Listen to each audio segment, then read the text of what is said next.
Hello, नमस्ते। कैसे हैं आप लोग? उम्मीद करती हूँ कि सब अच्छे होंगे। आज एक छोटा सा वीडियो मैं बना रही हूँ, व्याख्या कैसे करते हैं। लिटरेचर में गद्यांश अथवा पद्यांश परीक्षा पत्र में, प्रश्न पत्र में हमें मिलता है परीक्षा में, और उसका एक्सप्लेनेशन, उसकी व्याख्या हमें करना पड़ता है।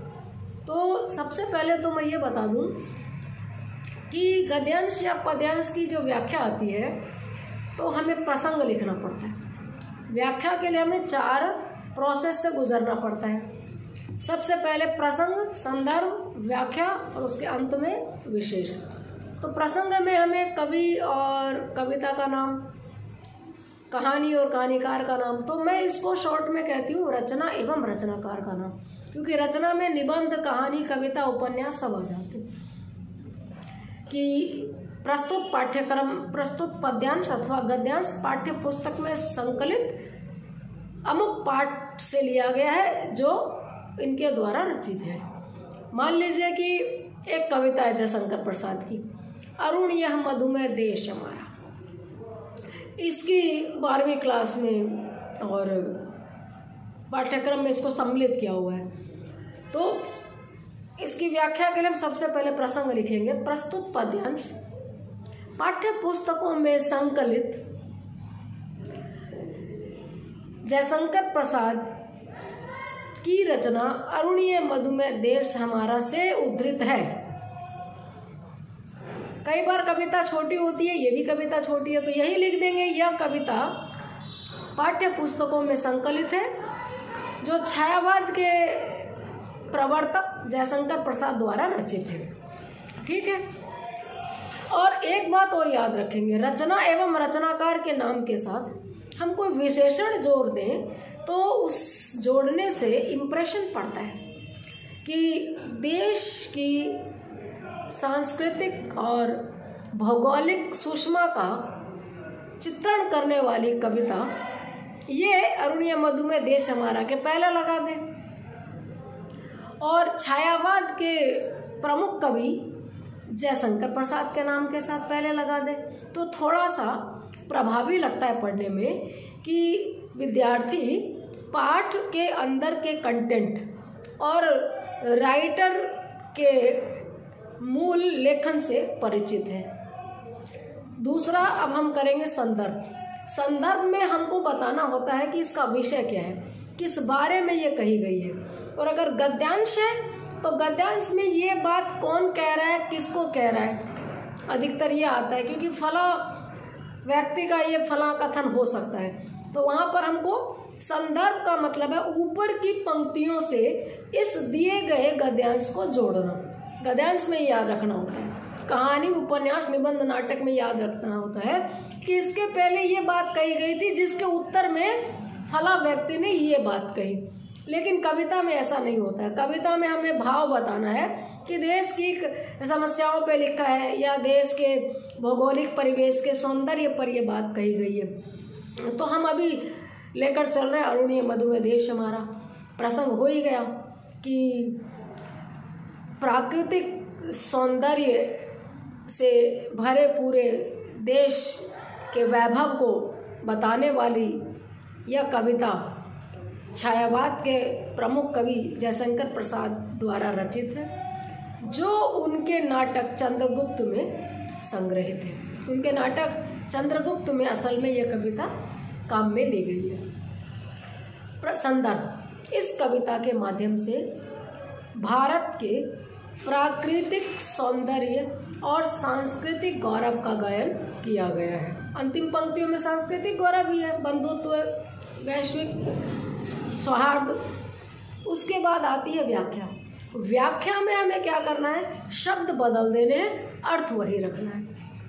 हम शब्दों को स्थानापन्न करेंगे। एक ऐसे का ऐसा लिखेंगे तब तो नकल हो जाएगा कि जो चीज़ लिखी हुई है वही लिख दी।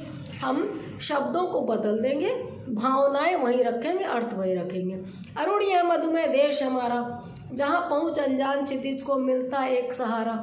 सरस तामरस गर्म विवाह पर नाच रही तरुशिखा मनोहर, फैला जीवन हरियाली का मंगल कुमकुम सारा, छिटका जीवन हरियाली का मंगल कुमकुम सारा, अरुणिय मधु में देश हमारा। तो इसमें हम क्या करेंगे, शब्दों को बदलेंगे।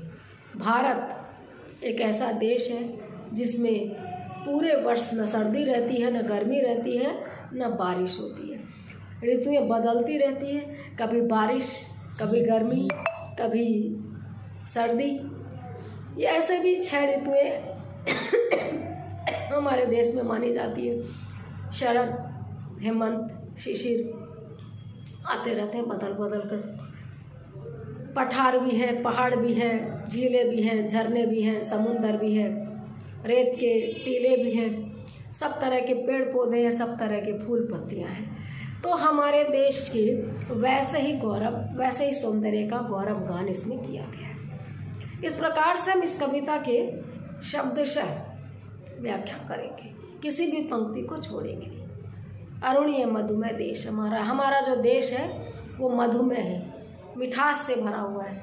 भले ही हमारे यहाँ नफरत बहुत हो, लेकिन इस कविता में हम इस बात को याद रखेंगे कि जयशंकर प्रसाद ने इस देश के उस सौंदर्य की बात की है जिसके लिए इसको याद किया जाता है, जाना जाता है। हालांकि बहुत सारे बैड फैक्टर्स हैं, बहुत सारी चीज़ों से हम वाकिफ़ हैं पिछले कुछ सालों में, ख़ास तौर से जो नकारात्मक शक्तियाँ बढ़ गई हैं, लेकिन इस कविता में एक प्रकार की सकारात्मक ऊर्जा हमें मिलती है, एक पॉजिटिविटी मिलती है कि हम जो है, जो होना चाहिए, उसको यहाँ पर दिखाया गया है कि हमारा देश उगते हुए सूरज की अरुणिमा के साथ में समृद्धशाली देश है। यहाँ हरितिमा चारों तरफ है, सस्य श्यामला धरती है। इस तरीके से सारी कविताओं की व्याख्या कर देंगे। फिर आएगा विशेष। विशेष में 1, 2, 3, 4 हम 4 बिंदु बनाएंगे। पहला हम लिखेंगे इस कविता के माध्यम से कवि क्या कह रहे हैं। इस कविता के माध्यम से कवि अपने देश के प्राकृतिक सौंदर्य का चित्रण कर रहे हैं। दूसरा भी हमने पढ़ा कविता सही है, लेकिन हम इस तरीके से लिखेंगे जैसे ये हमारी अपनी रिसर्च है, क्योंकि वास्तव में व्याख्या अपनी रिसर्च होती भी है। जैसे दूध में घी है, लेकिन अपने आप नहीं निकलता है। दूध को गर्म करना पड़ता है, उफान लेना पड़ता है, ठंडा करना पड़ता है, जमाना पड़ता है, जामन देना पड़ता है, फिर अगले दिन उसको भिगोना पड़ता है जमे हुए दही को, फिर उसमें से कच्चा घी निकलता है, फिर उसको तपाते हैं, छानते हैं, फिर वो दूसरा घी निकलता है। इस प्रकार से कविता में भी प्रसंग, संदर्भ, व्याख्या के माध्यम से हम विशेष तक पहुँचते हैं। हम अपनी तरफ से लिख सकते हैं कि इस देश की बहुविध संस्कृति और विविधता में एकता वाले भाव को कवि ने समझा है और देश की भौगोलिक सुंदरता का चित्रण किया है। तीसरा है भाषा। इसकी भाषा कैसी है? किसी भी कविता में, कहानी में, उपन्यास में, निबंध में, नाटक में जो भाषा हमको उसके बारे में लिखना है। ये नहीं कि हम तारीफ करेंगे तो कुछ होगा, समीक्षा करनी है। अगर भाषा में अंग्रेजी के शब्द ज़्यादा है तो हम लिखेंगे अंग्रेजी के शब्दों की बहुतायत है। उर्दू फारसी के शब्द ज़्यादा आए हैं तो वो भी हमें लिखना है कि उर्दू फारसी के शब्द ज़्यादा है। रही इस कविता की बात तो तत्सम प्रधान शैली है, प्रवाहमयी शैली है, अच्छे शब्दों का प्रयोग हुआ है, विषयानुकूल भाषा है। और उसके बाद में शैली भी कई तरह की होती है। दुख भरी बात हो, मन भर आए तो शैली मार्मिक है, शैली संवेदनात्मक है।